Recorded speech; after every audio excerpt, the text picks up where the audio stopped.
बिस्मिल्लाहिर्रहमानिर्रहीम। अस्सलाम वालेकुम। आज मैं आपको कश्मीरी चाय बनाना सिखाऊंगी और खासकर सर्दियों के मौसम में कश्मीरी चाय बहुत अच्छी लगती है। और मैं आपको ओरिजिनल कश्मीरी चाय बनाना सिखाऊंगी, क्योंकि जो हम शादियों में या बाजार की कश्मीरी चाय पीते हैं तो इसमें हल्का सा आर्टिफिशियल कलर लाया जाता है।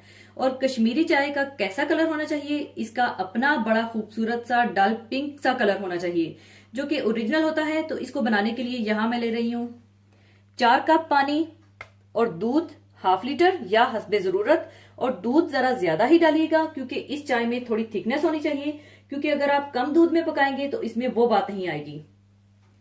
और कश्मीरी चाय की पत्ती 3 टीस्पून। और याद रखिएगा कि ग्रीन टी और कश्मीरी चाय में फर्क है। और क्वार्टर टीस्पून सोडा बिकार्बोनेट यानी मीठा सोडा या खाने का सोडा पकौड़ों वाला। सब्ज इलायची 7 अदद, इन्हें थोड़ा तोड़ कर रख लीजिएगा। और नमक 1 चुटकी, चीनी 4 टेबलस्पून या हस्बे जरूरत। और इसे अगर आप चाहें तो इस चाय को नमकीन यानी बगैर चीनी के भी बना सकते हैं, सिर्फ नमक डालकर। और थोड़ा सा पिस्ता बारीक कटा हुआ चाहिए होगा। सबसे पहले आप पानी डाल लें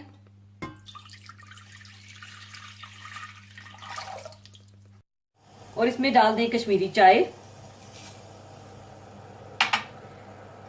और सोडा बिकार्बोनेट।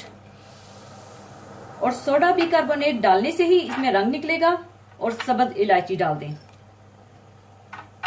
और ये डालकर आप तकरीबन इसे 10 मिनट के लिए उछाल उछाल कर पकाएं। और आपने इसे इतना पकाना है कि ये 4 कप से 2 कप पानी रह जाना चाहिए।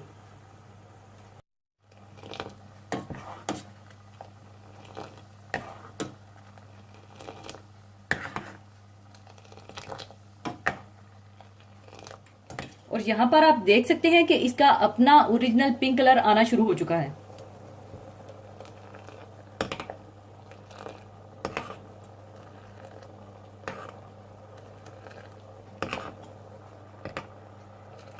और जब ये पक पक कर आधी रह जाए तो आप इसमें नमक और चीनी डाल दें।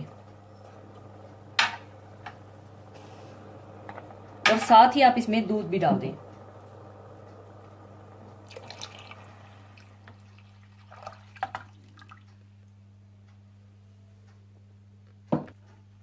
और अब आप इसे फिर से उछाल उछाल कर पकाइए कि इसमें एक थिकनेस सी आ जानी चाहिए। और इसे कम से कम 5 मिनट और पकाइएगा।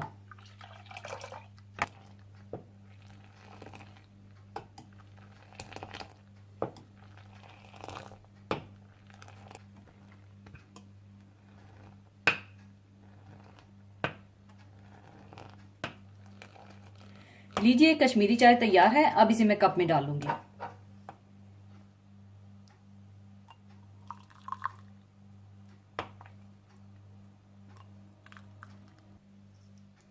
और ऊपर आप कटा हुआ पिस्ता डाल दें।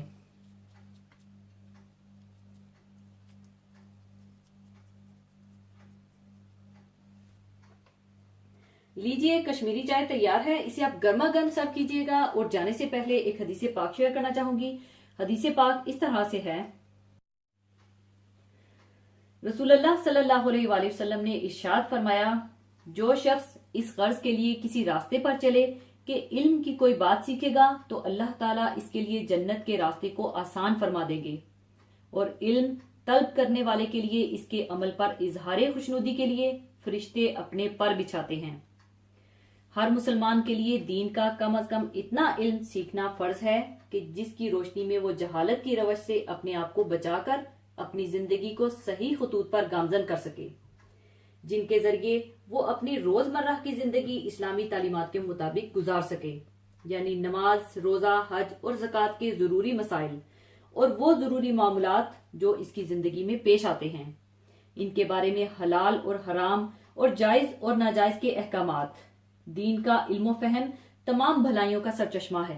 जिसको ये चीज मिली, इसको दीनो दुनिया दोनों की सादत मिल गई कि वो उससे अपनी पूरी जिंदगी संवारेगा और दूसरे बंदगाने खुदा के लिए भी रहनुमाई का जरिया बनेगा और उसके साथ अपनी नेकियों में भी इजाफा करता रहेगा।